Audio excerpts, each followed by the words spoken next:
तरह कहती है, ये संसारी प्राणी यद्यपि घर में भी एसी का प्रयोग नहीं करना चाहिए। ये एसी की गर्म हवा, कभी आप खड़े हुए हैं क्या? जो बड़ा होता है, हाँ, उसमें से जो निकलती है, खड़े होना 1 से 1.5 मिनट के अंदर झुलस जाओगी, इतनी गर्म होती है। जब वो आपके अंदर एसी चल रही है कमरों में, वो पीछे से जो गर्म हवा निकल रही है, जो अनंत सूक्ष्म जीव उस हवा की चपेट में आते हैं ना, वो एकदम से नहीं मरते, वो तड़प तड़प के संश्लेषता से, अति संश्लेषता से मरते हैं।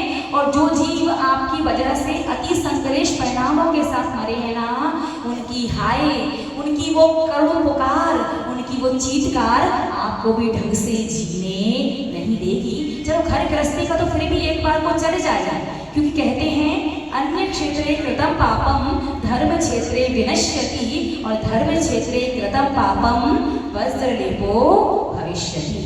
बाहर संसार में जो पाप करते हो वो मंदिर में आकर के नष्ट कर देते हो, लेकिन मंदिर में बैठ के पाप करोगे, नष्ट करने कहाँ जाओगे।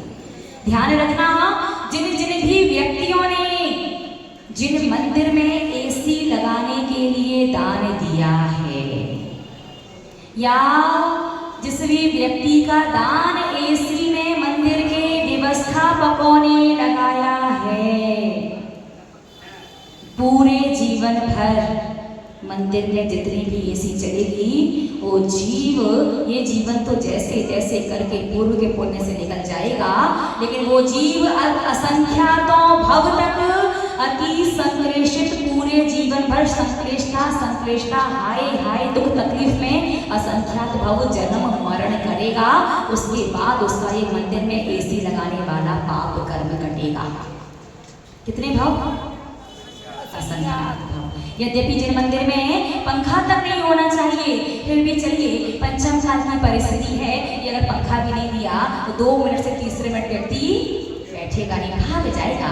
तो भाई पंखा लगा लिया, ठीक है, वो आपकी व्यवस्था है। एसी तो चाहे मंदिर से 1 मिनट में भाग जाना, जिन मंदिर गेट से दर्शन करके चले जाना, लेकिन कभी भी हम पुनः कहेंगे, जिस भी व्यक्ति ने पैसा दिया है जिन मंदिर में एसी लगने के लिए, असंख्यात भवों तक अति तीव्र संश्लेषण परिणाम, जन्म से मृत्यु तक, जब असंख्यात भवों तक वो पूरे जीवन भर उन संश्लेषता परिणामों से जन्म मरण करेगा, तब जाकर के उसका एक जिन मंदिर में एसी लगाया गया पाप कर्म बहुत मुश्किल से, बोलिए ना,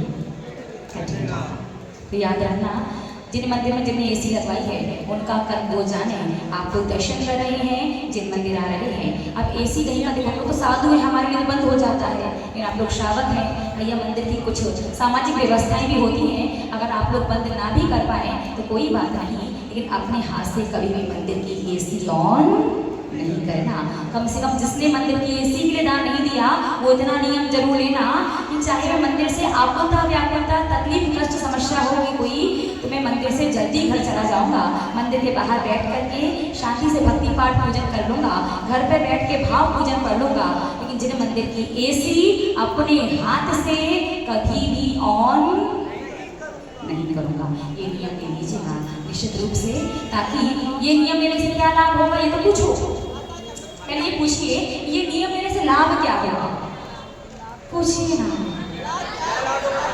इससे लाभ ये होगा कि आपको सामाजिक परिस्थिति की वजह से जिन मंदिर में एसी चल रही है और बैठना पड़ता है, जिन मंदिर में एसी में बैठने से जो पाप आपको बंधेगा ना, वो सारा की सारा पाप कर्म धुल जाएगा, क्योंकि आपने जिन मंदिर में एसी चलाने का त्याग कर रखा है, तो सामाजिक व्यवस्था की वजह से चल रही है।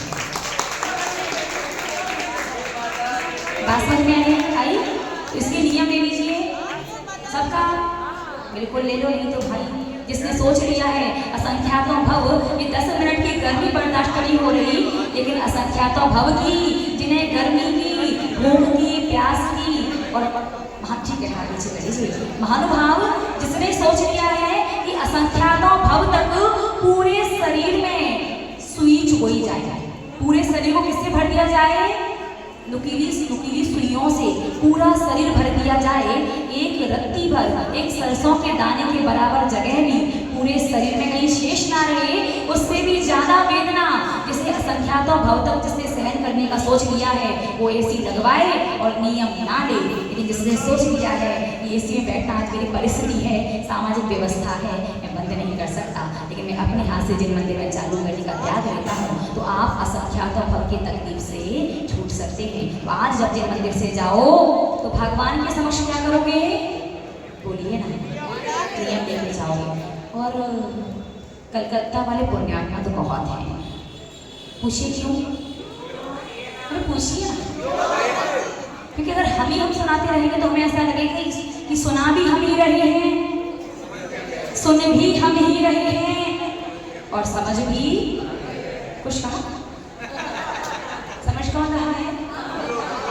बीच बीच में जहाँ कहा जाए पूछते रहा करो, ताकि हमें पता चलता है आप लोग जाग रहे हो, सोच नहीं हो। ठीक है, तो क्या पूछना था आपको कि आज हमें ये बात क्यों पुण्यात्मा विशेष, क्योंकि आज कौन सा दिन है? अष्टमी का पावन पर्व। तो क्या हुआ? हर 15 दिन में अष्टमी आती है, शाश्वत पर्व है, अनादिकालीन अनंतकाल तक रहेगा। धर्म स्नेही महानुभाव, अष्टमी चतुर्दशी शाश्वत पर्व है। इन दिन अगर आप करते हो तो पाप भी अनंत गुना फल देता है, और इन दिन अगर धर्म करते हो तो धर्म भी अनंत गुना ज्यादा ही फलदायी होता है। इसलिए जैन श्रावक समझदार है, वो ज्यादा व्रत उपवास नहीं कर पाता, लेकिन अष्टमी चतुर्दशी के दिन कुछ ना कुछ तो कर ही देता है। व्रत उपवास तो व्रत उपवास, भगवान के दर्शन तो दर्शन, श्रावक अभिषेक, श्रावक पूजन। क्योंकि अष्टमी चतुर्दशी शाश्वत पर्व के दिन एक पूजन भी करोगे तो कितनी पूजन का? अनंत पूजन का फल प्राप्त होता है। तो पुण्यात्मा इसलिए हो कि आज आप भले ही शायद कभी मंदिर में ऐसी और ना भी करते हो, लेकिन आज नियम ले रहे हो तो अनंत भवों में कभी इस प्रकार का पाप बांधा हो तो अनंत भवों का पाप कट सकता है, सिर्फ एक भाव में आज नियम लेने मात्र से। तो आज जब यहाँ से घर जाओगे तो क्या नियम लेकर के जाओगे? हाँ, ये इसी चालू नहीं करोगे, जिन मंदिर की जहाँ पर हमारे शिव जी की जिन प्रतिमा विराजमान होगी भगवान, हम वहाँ इसी चालू नहीं करेंगे। क्या सोचेंगे? वहाँ ये सोचना कि जब साक्षात, सुनिएगा, जब आपको गर्मी लगे मंदिर में, आकुलता व्याकुलता हो, मन ये कहा एसी तो चल नहीं रही है, अपने हाथ से चला नहीं सकते, चलो जल्दी घर चलें, तो पूज्य गणनीय आर्य श्री सौम्यनंदिनी माता जी की शिक्षा को याद कर लेना। और जब आकुलता व्याकुलता हो, जिन मंदिर में बैठ के गर्मी ज्यादा लगे, ये सोचना, हल्के से आंखें बंद करना या आंखें खोल करके भगवान की प्रतिमा के मुख मंडल को देखना और भगवान से कहना, स्वयं से कहना और कर्मों को बताना कि देखो अभी जो गर्मी का एहसास हो रहा है ना, ये गर्मी का एहसास नहीं है, ये क्या है?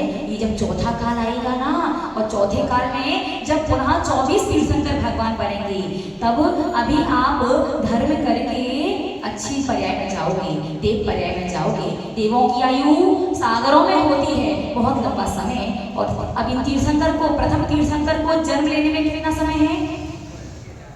84,000 वर्षों में 2,500 वर्ष कम कर दो, 81,500 वर्ष कम है बस।